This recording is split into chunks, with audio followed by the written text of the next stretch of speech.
Hello and welcome to The Game football podcast from The Times. England might have qualified for the World Cup with a perfect record, but it was Ireland and Troy Parrot who stole the headlines this weekend by securing a dramatic last-minute playoff place with a 3-2 win against Hungary after that brilliant victory against Portugal too. On today's show, we'll discuss Ireland's miracles, Cristiano Ronaldo's final role as a pantomime villain, and debate the tension that exists between Thomas Tuchel and some of his benched superstars. We'll also look at the other big stories from qualification and finish by hearing about the former Premier League stars now playing Sunday League football. I'm Tom Clark, and joining me today we have the reporter and European football expert Tom Allnutt, the former footballer turned journalist Gregor Robertson, and the former Republic of Ireland striker and Times columnist straight from the pub and into the studio. It's Tony Cascarino. Called off the bench. Yeah. You knew, didn't you? I never saw the night. I see Tom's on. I've even said to my missus as I'm on the set, I'm going, I'm doing the podcast tomorrow. So just to be clear, this is Tony Cascarino conforming to type, being a former footballer, a bit of a prima donna. He wasn't originally down to do this show. No, you dropped me. I left you on the back burner for Thursday. I wanted you to come in with the big insights, but then I thought, no, we're going to have to get you in. Tony says that the 1990 World Cup WhatsApp group has been going wild. Yeah, it was hilarious watching the game. You must be getting it. I mean, it's 1990s WhatsApp group. It's all the players, obviously, that were there, and it was just pinging left and right as the game was going on. And then one listened to Ray Houghton on RTE's commentary, and he's saying 15 minutes to go. Just get it in the box. I'm telling you, they're literally telling everyone they're going to score, and it was like, is he a genius? As he's doing commentary, it was just so funny and. What a night! It's sending tingles down my spine already because it was just like fantastic. And Toto Parrot, because there was Toto Scalacci in Italy. We got Toto Parrot. Hey, what about that one? I mean, this is what is wonderful about Irish sport is that, like, for a long time, and you must say that it's not been going well, this qualification campaign until these two games. You know, you've thrown me under the bus. I'm going to throw you under the bus now, Tony. Last week when you were talking about coming on Thursday's podcast, I was like, well, they're not going to beat Portugal, are they? And you went, nah, I don't think so. So, you know, listen, we've not expected this. We didn't see this coming. No. But it's an amazing turnaround because they had a draw with Hungary in September. That was a last-minute equaliser as well. Then losing to Armenia, then lost to Portugal, and then only just beating Armenia 1-0. So going into these two games, that all adds to it, doesn't it? I mean, that's a very Irish football way of doing it, leaving it to the last minute, being the complete underdogs, and then pulling off two remarkable wins. Well, I'll throw you under the bus because I did say after the Portugal game we need to talk about Troy Parrot. Yeah. We need to do a column on Troy Parrot. Look, let's just both say sorry at the same time. Now we start at the very start of the campaign. I was on Irish radio and I was very optimistic about Ireland's chances because I just felt they were a great group of mentality of the group. And then what happened was completely derailed by the Armenia result away. That totally changed. That no one saw that coming. We saw some good performances. Obviously, Hungary 2-0 down at home. We get back to 2-2, and there was signs that it's starting to look like more of a team. Seamus Coleman come back in, from that Armenia result, and Seamus is as good a pro. I don't know him personally, but if you look at him as a professional footballer, he's just such a great pro for Everton and the Republic of Ireland. And there was just something in the Portuguese game that, again, I did a radio on Friday night, and I just said, there's something about this group I just really love. And the Troy Parrot stuff is just what really do you think it is? Is it spirit? You know. Well, it's that, and I also think credit the manager. Hal Grimson has, he recognised that they had to go hell for leather after a dreadful start. And by the way, Dominic Szoboszlai was going to be absolutely gutted. He was the best player on the pitch by a mile, and he's not going to the World Cup. But they taken an early lead. Great goals as well, you've got to say. Hungary's goals were brilliant. The two goals were obviously the corner for the first, which was a great, well-worked drill, which, was just a great... just as ball in from Szoboszlai in anyway, and then Vargas' goal. But the fact that one thing that struck me is that, and I'm going to mention Troy Parrot again because and I'm saying to Gregor before we come on air that there's centre forwards that are playing in the game today that need a partner, that need someone to feed them, give them service, be on the knockdowns. And when he gets the goal from the Scales nod down and he gets into that area and gets across the keeper and just This is the winner, isn't it? Delicate touch. That's a Predator's goal. And Robbie Keane done that a lot, but he had Noel Quinn, and I played with Robbie as well. Yeah. Robbie was that, and he's the all-time record goal scorer of Ireland. And that type of goal he could do. And I know that Parrot can do them sort of things in front of goal. And he's had loads of injuries. So, if you take the Tottenham days and through Millwall, Milton Keynes Dons, and with Gregor again, we were chatting about his career. And he'd been blighted by injuries. Yeah. But there's also a big thing of when you get to 23, 24 of years of age, there's lots of examples of players who suddenly, who weren't good enough, become good enough. Even if you want to go to the ultimate king of that is Mo Salah. Yeah. Mo Salah at Chelsea at 20, 21 wasn't good enough. But by 23, 24, he was. Just on Parrot then, so as you say, he's 23, started at Tottenham, made his debut under Jose Mourinho in 2019, had loan spells at Millwall, Ipswich, MK Dons, Preston, Excelsior, finally getting a run of games at the kind of over those last two loan spells, moves permanently to AZ Alkmaar in the summer of 2024 for around £7 million, scored 20 goals in 47 games last season, and this season has got 13 in 14, not including all these goals he scored for Ireland. So as you say, it's just starting to click for someone. Yeah, but he doesn't. I was at the Palace game when they visited and he didn't get a touch the other week. And we should also point out, he wouldn't have played if Evan Ferguson was fit. No, he So it's wouldn't. like he's No. grafted this opportunity. No. But what Tony said is right. You looked at him, because he's been around for a while. He's been in the consciousness. Any Spurs fan or anyone who knows about Premier League football knew he was such a huge prospect for a long, long time and really highly thought of. And I go, oh, Craig, he's still only 23. And Tony's right. Like, people develop at different rates, and this could be a completely game-changing I do moment think he for needs a him. partner. I just think at the modern game, I would have said that Eddie Nketiah is the type of player as well, that he's not a striker because he's not big enough to lead the line and he's not quick enough. I mean, he's sharp, but he's not blisteringly quick like Isaac would be. So he needs a partner to play alongside. And if they create things from set pieces like he did in Dublin, he can get across people and get goals. And so that is the really great thing. And fair play to the manager for really having a game plan by the end. And I mean, when he took O'Brien off and he put Manning in at left back, and Manning is a deliverer of a ball. Ryan Manning will get on the ball and he will just keep whipping them in, a bit like Andy Robertson did for Scotland, that early ball. Yeah. And just being in the hat is just an absolute. So did the group chat keep going after full time? Oh, When's no. the reunion I tell you happening? what, I can't say I could give who said what, but both just the first start of the conversation was right. Who fancies a Guinness? Yeah. Right? And I put back and said, yeah, I'm going for one. Who's joining me? So all the other Ireland players were all around the country, and they went, right, let's meet in Rumours. Well, Rumours was a nightclub in Dublin, and it was, Malahide or Rumours. Like, this is again a bar in. So we had all this chat going on, and I know to a man that I went out and had a couple of Guinnesses last night, and. There's a lot of them players. John Aldridge has got a picture of a pint of Guinness in front of him like that, and he's going like, What's the name of the WhatsApp group, Tony? It's called Ireland World Cup 90 only players. Exclusive. World Cup Ireland, the only players. Fantastic. Well, I'm well here for the Game Podcast special where we all go for a couple of pints of Guinness and just listen to a few old tales if you want, Tony. So you can set that up. Do that. Has that been done now? I need to go back to the pub. No, you're not done yet because we need to also talk about the amazing performance against Portugal, which as well. Funniest thing. I mean, unbelievable game. Ain't VAR great now? Yeah.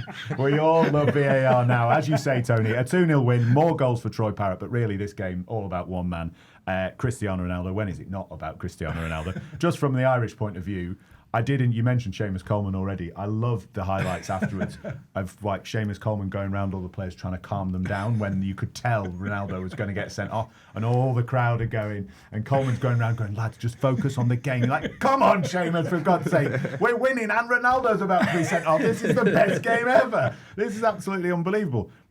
They were good enough to beat them without that happening, but it was definitely a big moment, wasn't it? So. Yeah, I mean, the game itself was... they dominated possession. Their forward line was João Felix, Bernardo Silva, and Ronaldo. And you're thinking, oh, that's a free, that three, And yet, a game plan just hurt them with a direct ball. Yeah. Because Canada did it a lot in the game, just going straight from back to front. And it worked. And set pieces, they couldn't defend. That was the biggest thing about Portugal. Defensively, they were all over the place. They didn't know how to defend against Ireland on the night. The Ronaldo was, I said, I was actually watching it going, I love VAR now. Just literally think Bet the it's great. WhatsApp group was Great popping 3 with that one minutes as well. of VAR. Yeah. I mean, it is fascinating then, like Cristiano Ronaldo, like sent off for an elbow, loudly and widely mocked by Ireland fans, sarcastically applauding them back. Then Portugal go and win 9-1 without him, which is really adds to the narrative. He could and probably then should miss some opening games of the World Cup through suspension. He's 41 in February. I mean, is this pantomime villain act a bit in danger of spoiling his reputation, Tom?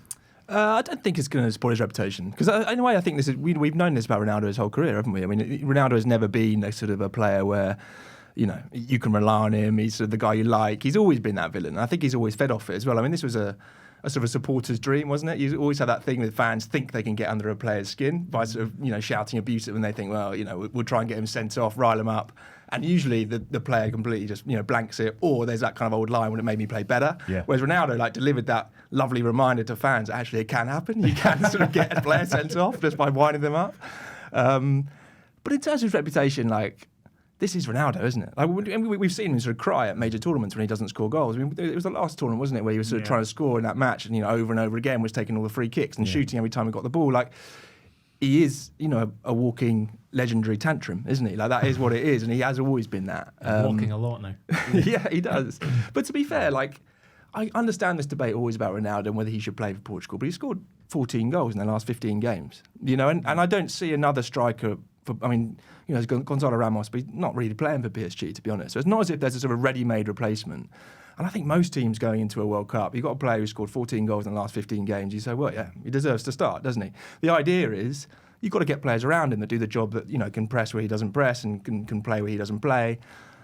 The thing that's going to happen, in my opinion, is he's going to be banned for the first game, isn't he? They're going to play brilliantly in that first game, and everyone will be saying, should he start the second one? And it'll be an ongoing debate, and that's what Roberto Martinez has got to solve. Well, as I say, that already starts with that 9-1 win. I appreciate they're beating Armenia, but it is, I mean, Tony's still laughing. Are you sure you've not had a few pints before this show? I find the Ronaldo one, because we should all be applauding him for his, you know, caps record, his goal record for Portugal, and then his goals in world football. He could get Pele, and he surpassed Pele by a country mile a number of years ago.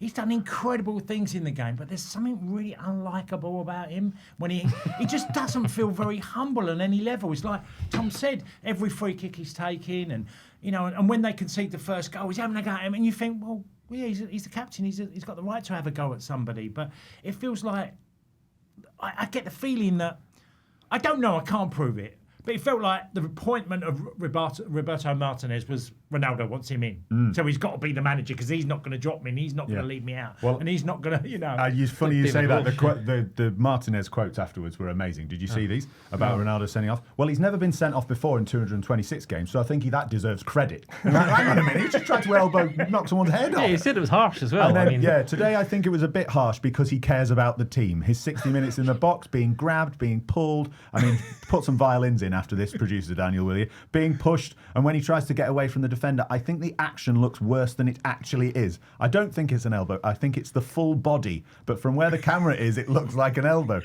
In the press conference yesterday, your coach was talking about the aspects of the referees being influenced, and then a big centre-half falls on the floor so dramatically.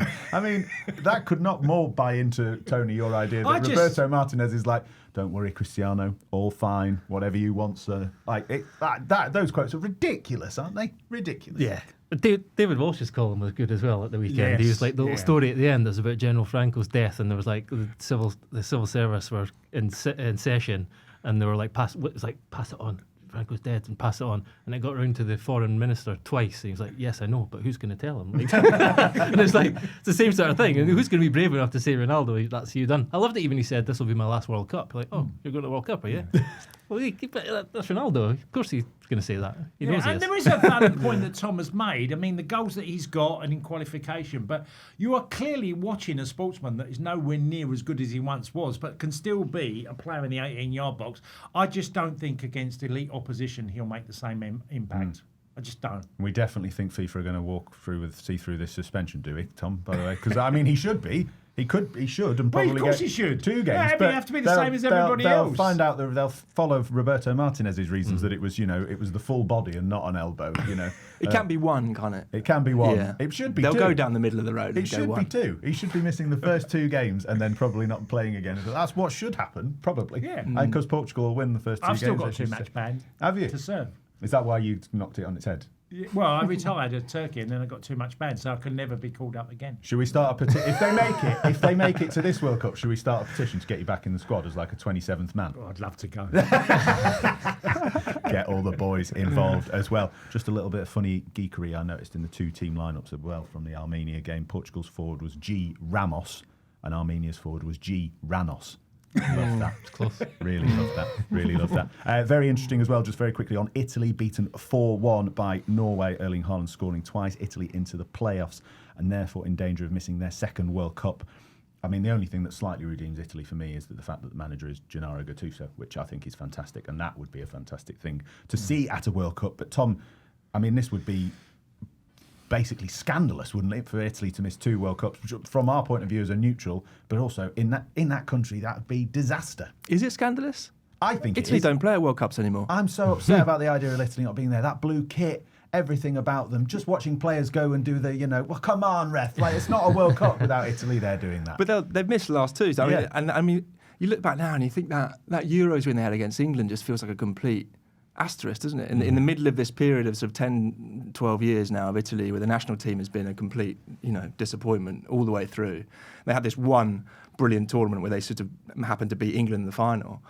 But otherwise, Italy have been struggling for ages now. They're just not really producing the players they used to. I mean, you look at the squads that they're delivering. Even the players playing in the Premier League, like Calafiori, like there's some good players, but they're defensive players. Tonali. Yeah, Tonali. They're not really creating the sort of same, where's the Baggio? Where's the Totti, the Del Pieros? The players they used to produce in the 90s, where they would just had forwards coming out of their ears. It's just a lot of, I think, quite samey players at the moment. And you look at like all the kind of, they won the under 23s and the under 19s in the last kind of 3 or 4 years. So there is some talent kind of coming through lower down. But I just think this has been a real sort of miss of a generation for Italy, like, all the way through. Yeah, it would be a shame, I think. No one else upset by the idea of Italy missing a World Cup? Tony Definitely. doesn't care as long as Ireland get there. Cascarino. Yeah. Oh, you'll be Italian for that one. I'll be Irish. It'd be no mean feat in a 48-team World Cup as well. Oh, being Yeah. That's where the scandal would come. Surely, like basically everyone can get there. We're going to come on to the idea that Scotland might even get there in a minute. But like, Don't speak too soon, Tom. Didn't they lose out last time to North Macedonia?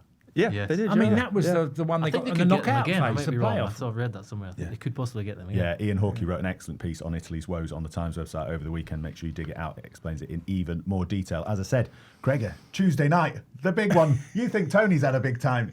You're going to be celebrating like nobody's business if Scotland can pull off the most unbelievable shock ever and qualify direct for the World. No playoffs, just straight there. Scotland v Denmark, a straight head-to-head at the top of Group C. A win, and Steve Clarke's side will reach the World Cup for the first time since 1998. Listeners, the look on Gregor's face as I'm saying this. He's wincing. Pure terror.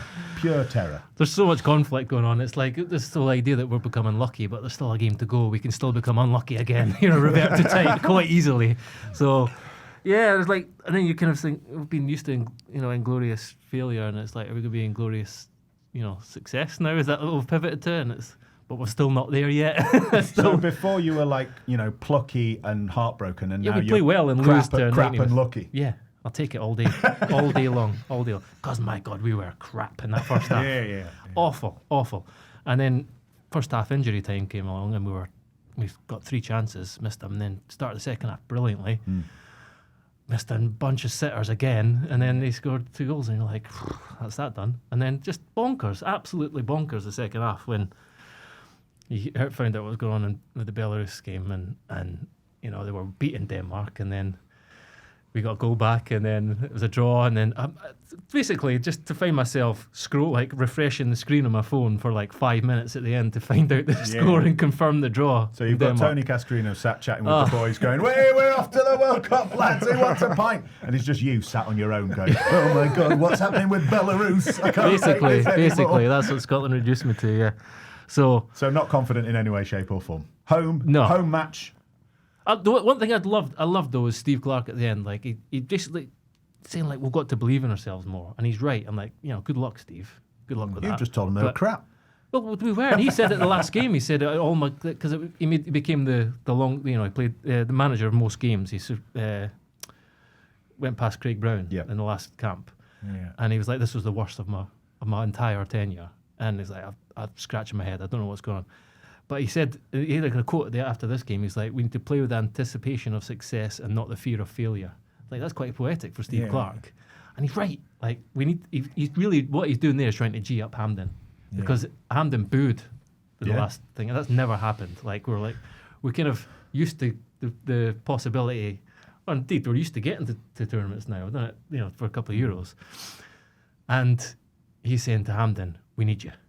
And he's right. Like if Hampden is in, the Hampden Roars in full force, and Scotland play with a bit of the freedom we did in the second half, then we've got a chance, because Denmark are stinking as well at the moment. I've got to ask you, Gregor, was it 98? The song is "We'll Be Coming Home Soon." Was that the Scottish song? Don't come home too. Don't we'll come be coming home too home soon. That was it. We're not that but miserable. You say you got 1 point and you came home with soon. Yeah, well, that's what happens when we get there. That's the other point. Is there any is it The worth us Irish going? are in good mood this morning, aren't they? They're sticking You're the not boot there and yet all either, that. Tone. You celebrated like you were. That's again the brilliant thing about the Irish fans is that all the memes and everything on social media, like we're gonna win the World Cup. Absolutely fantastic. Well, even the songs we had was going to win the World Cup. Yeah. We actually did a song. We were singing it as one of the, because you have all these songs, like in England they had Back Home in 70 and had World in Motion. We had one, and I remember we were singing it, and we're going to win the World Cup, and it was like as we were singing it, we're laughing. Is this the official songs for like 1990? Oh yeah, we had one in 90. And yours was Give It a Lash, Jack. That was in 1990. Give It a Lash, and he's on our our house island, which on our house it means it's on your back. So if someone, because when I first played for Ireland, Paul McGrath is shouting at me saying, "He's on your house, he's on your house." Right. And I remember saying to Paul during the game, "What do you mean he's on my?" He went, "On your back." As in, right, man on. Yeah, Right, man on. right. Yeah, but that's how they say it. They say it is on your house. So Ireland's, that was a song that was done by Larry Mullen, who was the drummer of U2. Fantastic. Yeah, honestly, there's so many. We could have just listened to Tony talk. No, about it was this. hilarious because even the day, literally, we'd gone from the pub to sing the song. Yeah. He said he wanted to get you in the mood to sing a song, so we went to the pub first. Honestly, those are the That days. was Ireland in '94. They don't make them like that anymore. hilarious. Where are you going to be watching tomorrow night, Gregor? On my own. At home. In the dark. In the dark, on your own, Always, yeah. I was hiding. burnt by doing that in the last Euros. Went out to found a Scottish pub at King's Cross and met a couple of mates and stuff, and we were just absolutely awful. It's the most depressing night of my life. So on my own in the dark. On your own. So it's a bit dark. That is. I'm telling you, Scotland put you through it like that. One of the happiest moments of my recent memory was the Serbia game, and again. This was during COVID, so you had no choice. But This I is the remember, penalty shootout, right? Yeah. Yeah. I remember we just had a little girl and she was asleep upstairs, and I was up punching the air on my own in the dark. It was so sad, but everyone else was doing the same thing. That felt Have safe. you ever seen him so happy? Yeah. Honestly, Lovely memories. great moment on my own. Let's hope for more joy on your own in the That's dark. what football does to you. Yeah. It does. It does to all the fans. England, Scotland, Wales. What's been so lovely about this international break is that everyone's so, I can't wait for Premier League football. And I've actually feel like I'd love another international weekend. As long as there's Like we just jeopardy. had. We love the jeopardy. Yeah. don't Yeah, we? the jeopardy. This is the reward for all the previous international breaks when we've been like, oh my God, how's this go? This is when you get to the good stuff, as you say, Gregor, with that Serbia penalty shootout, Ireland making the playoffs. If Scotland can do it, it'd be amazing. I'm looking forward to hearing about your celebrations in the dark on your own. On Thursday's show, Wales, we should say, are also in action on Tuesday night with a home game against North Macedonia. They are on course to finish second as well. Loads more still to discuss. We should talk about England, of course, so we're going to do that after a quick break, and it's time for a little quiz question for the guys. Nice and easy. We need to get Gregor Robertson back into winning ways. England have qualified for the World Cup without conceding a goal, but how many teams have achieved this feat before? Find out after the break. Welcome back to the Game Football Podcast from The Times. I'm Tom Clark, and I've got Tom Allnutt, Gregor Robertson and Tony Cascarino with me. Tony was too busy chatting to the boys on the WhatsApp group to answer the quiz question. Tom and Gregor both made guesses. Split the difference. The answer was 3 teams have previously qualified for World Cups without conceding a goal. Italy in 1934, Turkey in 1915, Yugoslavia in 1954. England are the 4th. Spain can be the 5th to do so. So none of them went on to win the World Cup. No. So what you're saying is you just doesn't matter. Right. Doesn't. It's a stupid statistic, doesn't it? Most of them are. Someone a little bit upset that he didn't get the answer to the quiz question. Right? All these journalists on this show, very competitive. But another win for Thomas Tuchel's side. Tom, another clean sheet. It is a very impressive qualification record, regardless of what you say about the opposition. I think it's 8 games, 8 wins, 22 goals, 4 non-conceded. Whatever you want to say about their future prospects, that is a good way for qualifying for a World Cup. Yeah, and it's got better and better, I think, to be honest. The first 3 or 4 games in this kind of campaign, I think everyone was a little bit underwhelmed, has to be said. They were struggling for kind of creativity, and I think they've kind of building a bit of a crescendo, I think, these last 2 or 3 matches. Yep. You can see what Tuchel's trying to do. The lineup is there. I would say there's only 2, 3, possibly 4 spots now available in the kind of starting 11, perhaps. And you can, okay, the opposition is obviously very middling, very poor. England should be beating these teams with the options they have. But I think more important than the results, and even that record, even though it is impressive, I just think is the rhythm that England feel like they're building. I think that continuity for a team like this is really important. And even, in this game, I feel like the debates around, for example, Harry Kane, I mean, he's in the form of his life, arguably. And this is the kind of match where you take Harry Kane out of this team, and it's a sort of slightly niggling, slightly awkward sort of game that's drifting a bit. 2 goals, end of the match, it's done. He's a killer like that. And that's the thing that England have, I think. There's all this talk about Bellingham and Palmer and Foden. But ultimately, if Kane is fit and he's firing, and he's playing in the form that he is in the moment, where he's scored, something like 26 goals in 20 games this season or something, then they're going into a World Cup with basically the form player in the world, in my opinion, right now. And I mean, this game was a great example of that. So there are questions. I still think, obviously, that when we've seen England against elite opponents, for example, Senegal, the Serbia game was a good statement win, but we haven't seen much evidence in terms of what they're actually going to face next summer. So they can still mess it up from here. Let's not lie about it. They can still go to the tournament and sting the place out. But I think this qualifying campaign has been impressive, and also I think they go into it now with a very clear idea about what Tuchel wants and what the team could be. Yeah. Gregor, would you agree with that? Yeah, I mean, it's clearly gone from strength to strength, and there's players who are emerging too. O'Reilly's was brilliant in both games, I thought. He can do kind of all things that modern left backs are expected to do. The thing about Miles Lewis-Skelly is he can step into midfield, but O'Reilly can kind of. There's times he was popping up at number 10. There's times where he can do the overlap. He can command the flank as well. He's looked brilliant, really comfortable on the ball. So that's been a huge bonus. Is he one of the ones then? Tom said, you said, 3 or 4 places up for grabs? What do we think they are then? Number 10, obviously, because that's been the biggest talking point for so long. But also left back, left wing. Tony's showing me messages from John Aldridge on his phone. I'm trying to concentrate. Only World Cup 90 messages are coming. Still flying. You know what? We've moved on, Tony. We're talking about England now. Just leave it. Tony, if you want to head off, thanks very much for joining us. Tony Cascarino, we'll go get around him. Go get around him. 4 Guinness will be down in about 20 minutes. Anyway. What was I saying? I've completely forgotten now. The idea of having... O'Reilly. Mr. O'Reilly. The idea of having a pint. Oh, yeah. So, Tom said it there, didn't he? Talking about the places up for grabs and the spots in the team. So, number 10. I think it's left back, the other centre-back, left wing, and number 10. So, you say the other centre-back alongside Guehi or alongside Stones? I think alongside Stones if he's fit. Yeah. Well, Konza would be Konza or Guehi. Yeah. I mean, the 3 centre-halves. Konza or Guehi with Stones. Konza, Guehi or Stones will... if they go 2 at the back, which I'm sure they probably will do, won't they? O'Reilly's done, as Gregor said, brilliantly well. I go back to what Tom said earlier. One of the biggest questions that I think England have to do is play elite teams before the World Cup. Yeah. I think it's imperative. Beating Ireland 5-0 in a friendly and beating Latvia 5 and beating Serbia 5. Yeah, fantastic in qualifying campaign. But you want real in the warm-up games. Absolutely. Yeah. Stern tests, you've got to have them because you're going to learn a lot more from them type of games, even though they're going to be friendlies, about who's really on top of their game. And, and it's, I just feel that it's needed. You can't keep whipping everybody. Then suddenly you get to a tournament and, yes, you'll probably get through the group phase, which England will 9 times out of 10, I would imagine, would do.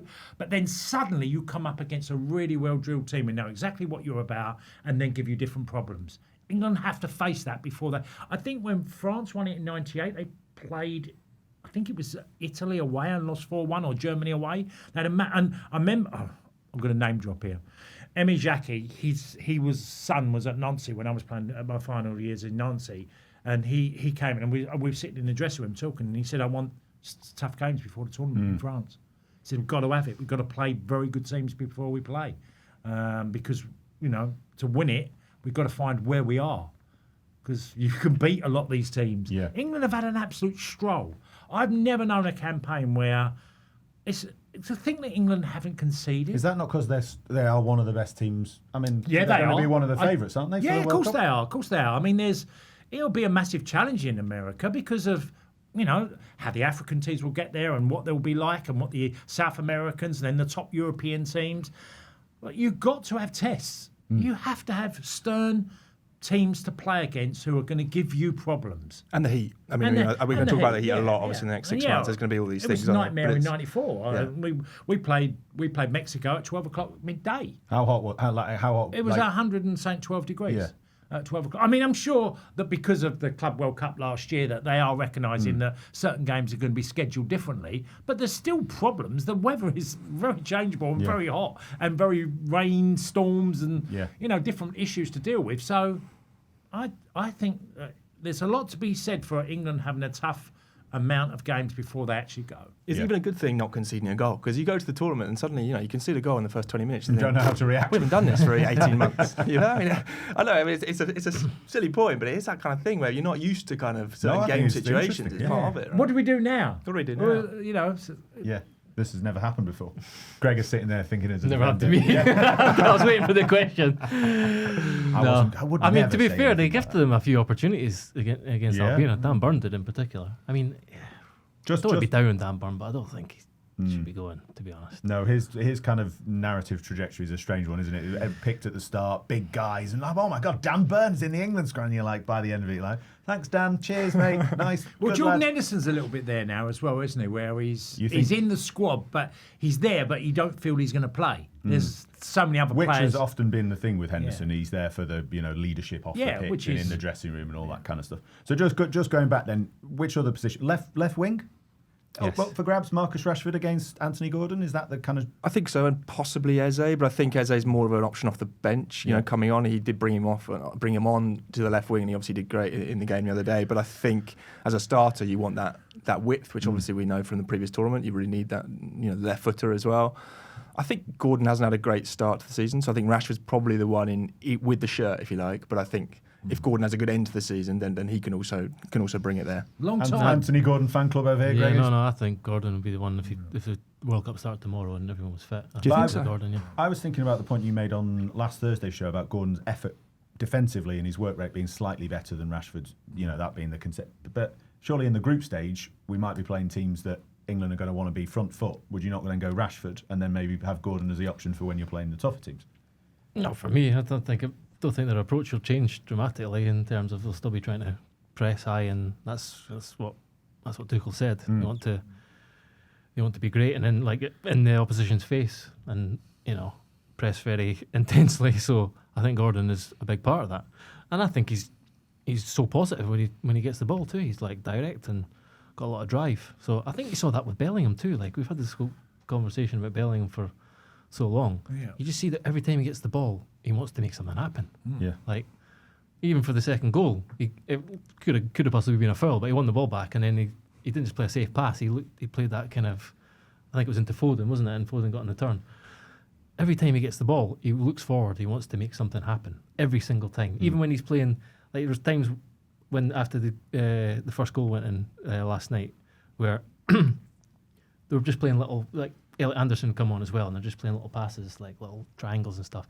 He's always one touch really quick. It's like even those things are played with purpose. It's like let's keep moving them quickly around, and then space will open up. There's always so much purpose to everything he does. Yeah. Look, there's form in November and October, and there's form in March, April, May, and that will count for some of these players, because some of them won't be playing as well, and there'll be others that'll be playing way better than they did in these months. Look, there's a high bar there.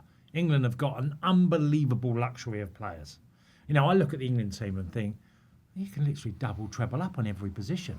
I mean, probably the left back is probably the exception. You'd probably look up O'Reilly. Who would we pick Luke as left back? Shaw. If it was starting tomorrow, who would we be picking as left back? Well, I think because of what Greg has said about O'Reilly, I think that Tuchel's probably gone. There's always one player that breaks the door down, who comes in and goes literally, suddenly he's in the team. Yeah, like Anderson's done it too. Yeah. There's been a bit of discovery in this campaign too. Yeah. Like in those, there were problem positions. Now you've got a couple of options there. Wharton obviously played and he's so classy. He just doesn't quite get around in the same way. I don't think he's not quite as dynamic as Anderson. So Anderson's an interesting one, isn't it? Because it's that thing where we've been talking over decades about how England are lacking that kind of controlling playmaker in a midfield, and particularly with the heat in a major tournament. I always think that's basically been the one thing that England have lacked in those big knockout games. But it's a different thing controlling a match against Armenia than it is controlling a match against Spain, in a semi-final. Totally like, different. can Anderson, when he's got all that time on the ball and you're playing a dominant match, can he dictate when he's got Zubimendi No. next to him? Or Spain pressing in Pedri there. That's a different thing. I don't think he's expected to. I don't think England don't have that player. I don't think he's come in to be that player. I think he's a kind of hybrid 6'8", but he's got really good defensive sort of instincts and nous and biting the tackle, and he reads the game well, and he keeps possession. So many stats in the Premier League this season he's at the top of. He's so all-rounded, multifaceted, skillful player. So I think that's going to be his role, and it also frees up Declan Rice a little bit more to go forward. And so it's about having balance. I don't think England don't have a player who can control and dictate the tempo. He's not that player. No, so not Perlo, is he? no one should expect that. No. But he's the best option you have in that position. You dodged my question on the left back, Mr. Left Back. Pick one. Starts tomorrow. O'Reilly. Yeah. Strange. Amazing. He'd never have. But he's made a big impression in these two games. And to be fair, over the start of the season, I think there's been a lot of times we've seen him, and he's been really impressive. He's grown in stature. He looks like he's quite good defensively as well. That's your only question mark. But on the ball, he's so comfortable. And as I say, he can do all. He can step inside. He's he a can cover the big flank. lad, isn't he? He's very tall Yes. for a fullback that opens his legs. He gets away from people. Yeah. Yeah. Physicality, a big thing for Thomas Rangy. Tuchel as well. Coming back to Jude Bellingham, Gregor, you talked about his desire and his commitment all the time. And we're probably seeing that a little bit with the story on the Times website today about Thomas Tuchel talking about Jude Bellingham being subbed off, Morgan Rogers coming on, all these players not being happy. I actually thought Thomas Tuchel's post-match press conference on ITV, I think it was absolutely brilliant. He's talking with a smile and saying, yeah, it's fine. Jude's not happy. Morgan wasn't happy. No one's happy. We don't want him to be happy. Do you want him to play good football? And I'm like, you've nailed it, Thomas, actually. This English madness and panic that we have about, oh my God, who are we going to play? Just needed a German bloke to come in and go, it's all right, lads, it's fine. Just win the game. You're not happy, score the goals. It's okay. Don't worry about it. I mean, that wasn't the narrative just a week ago about Bellingham. It wasn't. His attitude towards Bellingham. But the point is, Thomas Tuchel's right, isn't it? Jude Bellingham is a fierce competitor who wants to be England's number 10. Yeah, that's the answer. And that's it. That's the answer to that question. Yeah. I mean, there were slightly different tones struck we were talking about before with the written media, because he was sort of acknowledging the reporters' sort of concerns about, does this mean he's not really showing the sort of the collective first sort of attitude? Because of the way his arms when he came off. Yeah, but it's a minor thing. I mean, I understand the question being asked, but I don't think he's going to be making much of that. That's not the same sort of. It's not part of the same sort of conversation about someone almost sort of intimidating your fellow teammates with your sort of drive and passion. If you're like, I don't want to come off. No one wants to come off. Yeah. It's the right answer. There's very few happy substitutes when you walk into and shaking the hand. There's very few that are happy. Yeah. You'll tell them, stop waving your arms. Yeah. Please, Jude. You're not making life easier for either of us. 'Cause you're just making don't a do story that. out of it, If you don't, I know you don't want to come off. No one wants to come off. Please don't wave your arms around. That's it. Easy. I think there's more to it than that. I just think this Tuchel Bellingham thing is gonna run and run. Yeah, that's down to us. But do you not think so? No, I don't think that's. I think there are two types of manager. I think. Then there's one who takes the big personalities and the players and says, okay, I take that. You're a great player. I realise you've got a big ego. You're a bit of a pain in the arse, but actually, that's fine. Light touch, Ancelotti style. I can accept that. It's worth it. Southgate style was Southgate, if you like. Yeah. Fine. The kind of light touch managers. Tuchel's not a light touch manager. The other type of manager is the ones who are interventionists, who want to be over everything. They want to be the big name, to be honest, in the dressing room. They want to be the one who's in charge of everything, controlling every single little aspect. The Tuchel Bellingham dynamic there, I think, is. I think if Tuchel was a club manager, I don't know how long that would last with Bellingham. I think he would say he doesn't fit a collective system that I want to have, and I think that's the tension we have here at the moment. And the Rodgers Bellingham kind of duel for this position, I think, is almost like it's perfect because Rodgers is a Tuchel player. You know, he presses, he runs, he's part of the team. He's not kind of all big name, big lights. He'll do all the stuff that Tuchel wants him to do. Or you've got Bellingham, who's a genius, who can basically win you a tournament in a big match on his own. I think Tuchel will go for Rodgers. Really? See, the only thing I'd say, Tom, on that is I get the feeling that Tuchel's going or trying to get him to understand there's more in you. I want that to come out. You think it's like a fire in the belly I thing? think he's he's questioning him about certain things to say, I need to get more out of him because Jude is capable of more. And I think he senses that. And by the sort of undermining him slightly, he's hoping he'll react in the right way with performances. Because Jude is a talent. And I totally agree that, there are certain aspects of Morgan Rodgers that a manager could like. But I'm looking at the guy and thinking, I think Jude gets the nod. I do. I mean, look, again, there's a long way to go between now and the end of the season. But if you get a bit more out of Jude Bellingham, because one thing he has got, we've already seen he can score goals in big tournaments. Yeah. Yeah. Team Bellingham, Gregor? I think so. I mean, look, the pressure was on him, and he came on, made a really telling impact as a substitute in the first game, and he tried to make things. Not everything came off. Like sometimes he was trying to run back and make up for mistakes and giving away a foul and whatnot, but he's always trying something. You saw it. You saw his influence. It's all about influence on the game, how much you affect the game. He always affects the game. If you left him out, it would be like so brave. He is brave enough to do it. I agree with Tom in that regard. And he might start him, and then if he doesn't show what he wants from Bellingham, he might take him out because he's got so many options. Yeah, that's possible. But I think it'd be amazing if he didn't start. See, international managers do have that.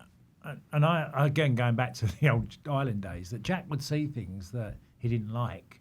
And going back to what Tom was saying, he just was like, I'm not going to play him because of that. He's not doing that one thing. And but to the public and the fans watching the game are not seeing that. Yeah. But he's looking at him thinking, he's not doing what I want him to do. But then the problem you have is that Bellingham won't be a good sub, really. Like, if you look at the kind of like squad collective, you don't take a guy like that and then say we're not playing. Like, he's not going to be sort of the one who's going to bring. He's not going to bring out the drinks bottles for everyone and give them out, is he? Like before the match, he's not going to be that kind of squad player.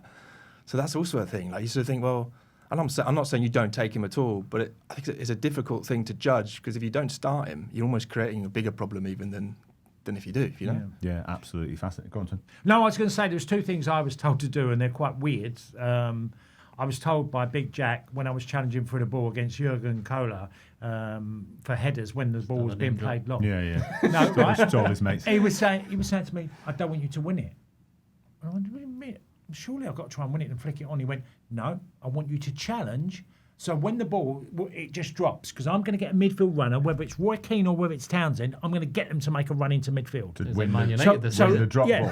So he's telling me, like, not to win the ball and flick it on, which that was one of my biggest things. So I was thinking, as I'm jumping, I'm thinking, I can't win it and flick it. I've got to try and lean into the centre half. That was one. And the second one was, when we lost the ball, I had to be a number 10. And he called me about twice, shouting at me to get back in the 10 position. And I forgot one more. And he was like, straight away, Quinny, get warmed up. And he brought me off. Because I didn't get in the 10 position when we hadn't got the ball. The specifics of your role. There were silly things that no one would have noticed. But again, with regards to Tuchel, that if he's seeing things that I think, well, Morgan Rodgers is doing that better than what Jude is doing, and I need him to do that for the way my team works. There's silly things that coaches have in their mindset sometimes that we're just sat on the outside going, how can you not do it? But actually he's like, no, I've got a specific reason. There was a couple of things I used to think. I remember then, you get a little bit confused and your actual role was like, well, a bit different now. Yeah. Well, only one of Jude Bellingham and Morgan Rodgers had a loan spell at Lincoln City, so you know which one I'm picking for the spot. But listeners, if you've got views on some of the conundrums facing Thomas Tuchel ahead of the World Cup, get in touch with me, tom.clark@thetimes.co.uk. Now, Greg, I was a little bit mean to you on last Thursday's show. I made a joke about you not doing much work last week, but you did. You produced one wonderful feature earlier in the week. I've just got to try and be nice to you every now and again. And it was headlined, My Day Watching Sunday League Team Packed with Former Top Flight Stars. Tell us a little bit more about it. Yeah, this is Withenshaw Vets. they kind of went a bit viral last month when there was a bit of footage emerged on social media. It was Stephen Ireland and Papa Cisse and players with huge Premier League experience and a lot of goals and transfer fees and everything behind them, turning out for an over 35s team in the Cheshire Vets League Premier Division. And yeah, so I went to watch them last week, and about 800 people turned up actually to watch them as well, because news is spreading now.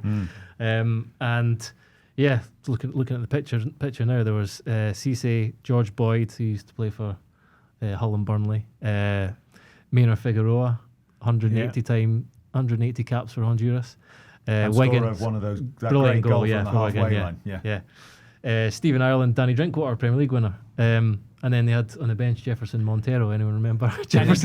Danny drink champagne Yeah. after he's moved to Chelsea. Yeah, Danny drank a pint out in the clubhouse afterwards as well. Yeah, no, it was really nice. We spoke to Danny. Yeah, it's brilliant, he was like, you think this is funny and quirky, and it is, but he was like, strip it all back, and there's obviously different values in professional football, but this is just as much fun. He said. I was going to say, why are they doing it? There's no pressure. They've never played. There's not some documentary going on behind the scenes. No. So Stephen Ireland is the kind of the man behind it, because ever since he retired, which I think is about it's a good 7 or 8 years ago now, he's been arranging these midweek games in Cheshire between Premier League footballers. Well, largely six aside type. Yeah, thing. 5, 7 aside. Well, it can be 11 aside if you can get enough troops together. Yeah. But he's the man. He's like the WhatsApp admin. He like organises the socials and stuff like that. He just can't seem to let it go. He wants to keep playing football, and he also he spoke quite deeply about how it's very hard when you lose the one thing that's been your identity and your the thing you've done your whole life. It's like this is like one little foot in that camp still about being able to still have a bit of banter with the lads and play football and stay fit, and it's good for your mental health. On and your kit. Yeah. So Stephen Ireland is friends with a guy called Blake Norton, who played for Wythenshawe, and last season they were a good vets team. They won 30 or 32 games last season, but they lost 2 cup finals, and they were like, how are we going to win these cup finals? We want to get a load of former Premier need to League be players invincibles. So yeah, he rang Stephen Ireland. He was like, you need to get down here. And he's like, okay, I'll see if I can round up a few, because Blake Norton plays in the Tuesday club as well sometimes. Right. So he knew a few of them. So he started off with Pap Cisse in Ireland. Cisse just keeps scoring like 6 or 7 in every game. He had the most incredible game the afternoon I was there. Morning, sorry. He had a stinker in the first half. He turned up like just before kick-off. He was getting a lot of stick from the lads, like ambled up to the warm-up. They were like, oh, nice of you to join us. It's good. There's a good vibe as well. They kind of, even though there's all these stars, they get stick from the rest of the lads and stuff. And first half, he like blazed one over the crossbar. He had a penalty. He missed the penalty, and then he took the subsequent corner and he shanked it straight out into the side net, and it didn't even make it in like onto the pitch. And everyone was like, someone shouted, "Paps, have you played before?" And like all that kind of stuff. Second half, he scored 7 and some good goals as well. He just needed to warm up. Exactly. Yeah. So the big question is, did they need a left back? And are you? No, they've got Figueroa. You should see the shape he's in. I was going to say, yeah. Honestly, he's 42. He's got his legs are like tree trunks. He looks in better shape than ever. And there's one. You're 42, aren't you? What's your excuse? 41, Tom. He looked in great shape. Ireland did as well. Ireland looks in great shape. So, it could go arms and legs. I mean, it already has a little bit. There's other players. How old's Stephen Ireland now? 39? 39. I was going to say, he must There's be other like players like Julian Lescott's played, Emil Heskey played in other weeks, Nedum Anuaha, Omar Nias, he's played for Everton. There's about 10 of them signed up now, and I think there's talk of them trying to get Rooney as well for a game. And there's talk of them going like to play Conor McGregor team in Ireland and stuff like that.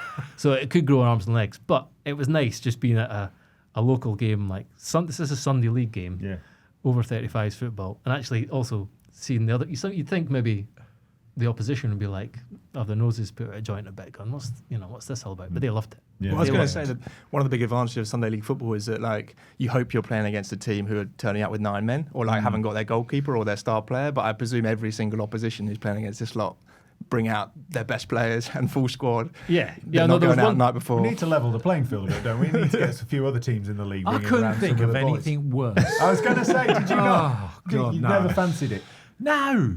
You never. I was after you delighted retired- to hang my boots up. Really? Honestly, I was delighted. But And so not were even- some of the fans. Not even. not I even was like just- 6 aside, 5 aside. Well, with there some is, mates Sonny, on. there is a No. divide in that. It's true. Like I watched it and I was like, I take my hat off to these guys, but I don't think I would want to either. I don't. Really?